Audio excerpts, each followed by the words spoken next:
महिला शादीशुदा थी, उसके 3 बच्चे भी थे। वह अपने पति के साथ रहती भी थी। इसके बावजूद भी वो अपनी हवस की भूख मिटाने के लिए एक 14 साल के लड़के के साथ सेक्स संबंध बना रही थी। लेकिन एक दिन लगातार सेक्स संबंध बना रही थी, उस दौरान एक कांड हो जाता है। यकीनन पूरी वारदात सुनकर आपके भी पैरों तले जमीन खिसक जाएगी। यह कहानी है बिहार की, जहां एक 14 वर्ष का लड़का अपने आर्थिक संकट को दूर करने के लिए अपने दोस्तों के साथ चेन्नई चले जाते हैं काम करने के लिए। वहां एक कंपनी में काम किया करते थे। जहां पर वह रूम लेके रहते थे, उसके रूम के बगल में ही एक दाम्पत्य परिवार रहते थे। जब रोहन वहां पहुंचते हैं तो फिर उसकी पत्नी बोलती है कि तुम्हारा घर कहाँ है। तब रोहन बताते हैं कि मैं बिहार से हूँ। तो उसकी पत्नी कहती है, वह महिला, कि मैं भी बिहार से हूँ, तो हम लोग तो एक ही जगह से हैं, इसलिए तुम अक्सर यहाँ पर आया जाया करो, तुम्हारा भी मन बहल जाएगा और हम लोगों को भी ठीक लगेगा।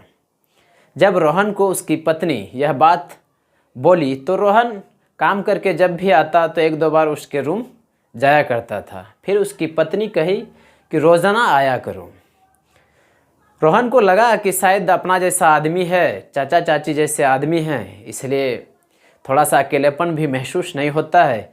तब वह जब भी कंपनी से काम करके आता था, वह उसके रूम जाता था। फिर यह सिलसिला चलता रहा। तब एक दिन जब उसकी पति नाइट ड्यूटी में था तो उसकी पत्नी कहते हैं कि रोहन, आज तुम यहीं सो लो, क्योंकि तुम रूम जाके क्या करोगे, वहाँ भी खाना खा के सोना ही है, तो यहीं सो लो। और मैं भी अकेली हूँ और मेरे पति भी गए हुए हैं चाचा कंपनी काम करने के लिए नाइट में। तो रोहन बात को मान जाते हैं। इसके बाद रोहन रात में वहीं दूसरे कमरे में खा पी के सो जाते हैं। फिर रात में ही वह महिला रोहन के पास जाते हैं और वहाँ पर बैठकर उसे सहलाने लगते हैं, उसे प्यार करने लगते हैं। फिर रोहन को कहते हैं कि मेरे साथ संबंध बनाओ। अब रोहन को भी बड़ा आश्चर्य लगने लगा, क्योंकि उसका उम्र 14 वर्ष ही था अभी। फिर जब उस चाची ने इतनी बात कह दिया, फिर उसके कपड़े उतारे, उसके साथ सेक्स संबंध बनाना शुरू कर दिया। तो रोहन उस रात को पहली बार उस चाची के साथ संबंध बनाए थे। इसके बाद उसकी चाची कहने लगे कि तुम रोज़ाना आया करो।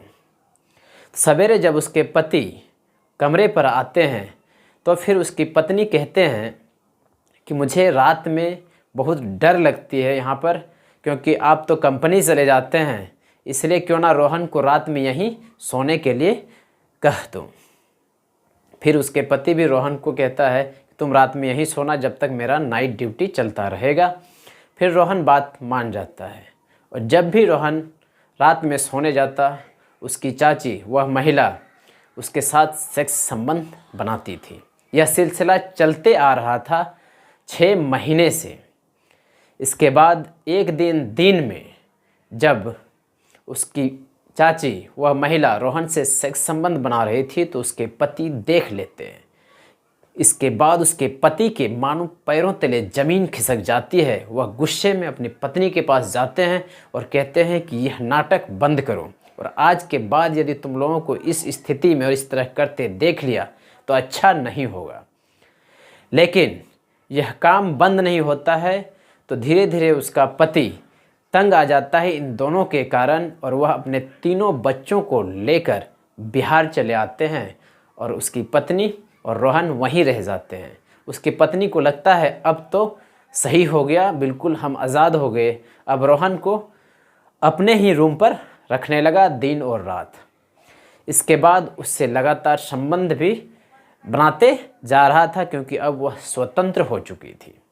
फिर एक दिन रोहन तंग आकर उस कमरे को छोड़कर घर जाने की बात कही कि अब हम चले जाएंगे। फिर उसकी पत्नी कहने लगी कि तुम्हारे चलते मैंने तो अपने पति को छोड़ दिया, अब तुम कहाँ जाओगे, तुम कहीं नहीं जाओगे।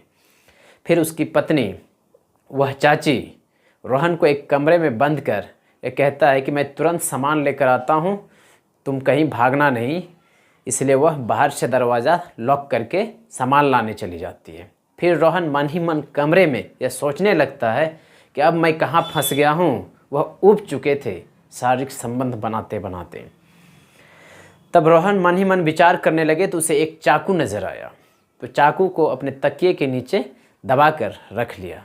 जैसे उसकी चाची वह महिला सामान लेकर दरवाज़ा खोलती है, पहुंचती है, इसके बाद रोहन से शारीरिक संबंध बनाना शुरू कर देती है, क्योंकि उस महिला को लत लग चुकी थी बार बार शारीरिक संबंध बनाने की। तब फिर रोहन अचानक वह चाकू निकालते हैं और उसकी गला काट कर हत्या कर देती है। और रोहन वहाँ से बाहर निकल जाते हैं और फिर बाहर के व्यक्तियों को यह सूचना दे देते हैं कि अंदर उसकी चाची की लाश पड़ी हुई है। वहाँ के अगल बगल के जितने भी व्यक्ति थे वह जाते हैं, देखते हैं कि सही में उसकी चाची की लाश पड़ी हुई है, तो पुलिस को खबर देती है। अब पुलिस जब आते हैं फिर लाश की शिनाख्त होती है कि कौन है। फिर उस लड़के को भी पकड़ लेते हैं, रोहन को उससे पूछताछ करते हैं। रोहन के तो पसीने छूट रहे थे, उसे पता नहीं चल रहा था कि मैं क्या जवाब दूं। फिर वह अपनी गुनाह कबूल कर लेते हैं कि हाँ, मैंने ही इसकी हत्या चाकू से गला काट कर किया हूँ।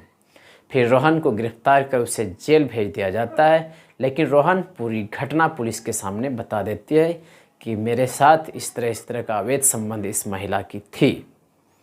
फिलहाल पुलिस रोहन को गिरफ्तार कर जेल में भेज दिया है। लेकिन हाँ, आप लोग इस चैनल में नए हैं तो इस चैनल को सब्सक्राइब ज़रूर कर लीजिएगा, ताकि इस तरह की क्राइम अपडेट्स, इस तरह की क्राइम की कहानी आप तक पहुंचती रहे। मिलते हैं किसी और कहानी में, तब तक के लिए धन्यवाद।